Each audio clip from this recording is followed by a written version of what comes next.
চিন্তা কৰিব পৰা শক্তিটো মানুহৰ বাবে এটা আশীৰ্বাদ। জীৱনৰ বিভিন্ন সময়ত বিভিন্ন কাম কৰোঁতে আমি চিন্তা কৰাৰ দৰকাৰ হয়, কিন্তু কেতিয়াবা এই চিন্তা কৰা কামটো সমস্যাৰ কাৰণ হ'ব পাৰে।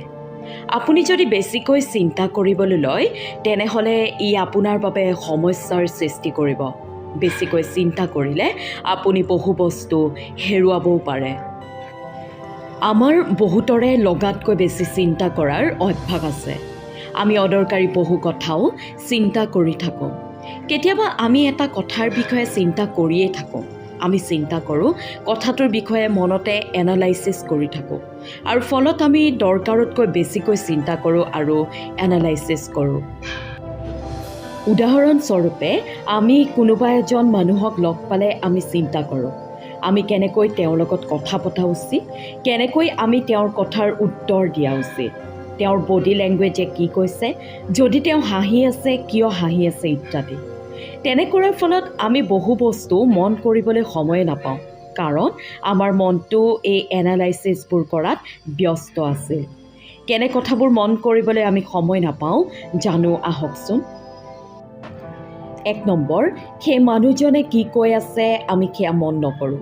2 নম্বৰ, তেওঁৰ লগত কথা বতৰা হৈ থকা অৱস্থাত আমি কি কৰা উচিত এই কথা বেছিকৈ চিন্তা কৰোঁতে আমি বহু দৰকাৰী ইনফৰমেশ্যন বা তথ্যৰ ওপৰত মনোযোগেই নিদিওঁ। 3 নম্বৰ, আমি বৰ্তমান মুহূৰ্তটোত মনোযোগ দিব নোৱাৰাৰ বাবে আমি কথা বতৰা পতাৰ যি আনন্দ সেয়াও লাভ কৰিব নোৱাৰোঁ। 4 নম্বৰ, আমাৰ মনত ষ্ট্ৰেছৰ সৃষ্টি হয়। আমি যদি অনবৰতে কেৱল চিন্তা কৰি থাকোঁ, তেতিয়া সেই মুহূৰ্তটোত হৈ থকা কথা বতৰাত মনোযোগ কেন্দ্ৰীভূত কৰিব নোৱাৰোঁ। গতিকে তেনে কথা বতৰাৰ ফলাফলো আমি বিচৰা ধৰণে নহয়গৈ। সেই ফলাফলে আমাক আন এটা পাকচক্ৰত পেলাই দিয়ে। সেয়া হ'ল নিজকে দুখ দিয়া। আৰু নিজকে দুখ দিয়া এই প্ৰৱণতা আহে বেছিকৈ কৰা এনালাইচিছৰ পৰা। বেছিকৈ কৰা এনালাইচিছ, বেছিকৈ কৰা চিন্তাৰে আন এটা ৰোগ। সিদ্ধান্ত লওঁতে বেছি সময় লগা। আপুনি যদি চিন্তা বেছিকৈ কৰে, তেনেহ'লে যিকোনো সিদ্ধান্ত লওঁতে আপোনাৰ সময় বেছি লাগিব। ডাঙৰ ডাঙৰ সিদ্ধান্ত লওঁতে বাৰু সময় লগা কথাটো ঠিকেই আছে, বহুতকে তেনে সময় লাগে।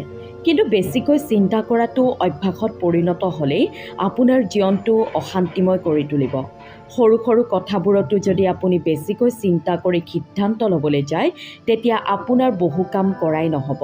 লগতে যিবিলাক দৈনন্দিন সিদ্ধান্ত অট'মেট কৰিব পাৰি, সেইবোৰ যদি আপুনি বাৰে বাৰে চিন্তা কৰি ল'বলৈ যায়, জীৱনটো বিৰক্তিকৰ হৈ পৰিব।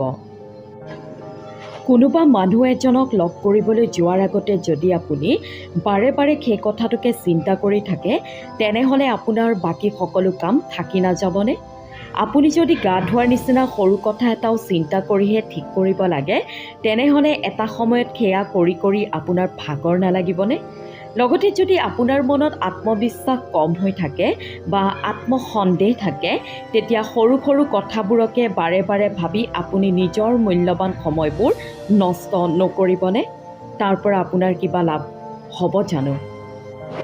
অলপ সময় চিন্তা কৰক, বা গুৰুত্বপূৰ্ণ সিদ্ধান্ত লওঁতে আপুনি নিশ্চয় চিন্তা কৰিব লাগিব।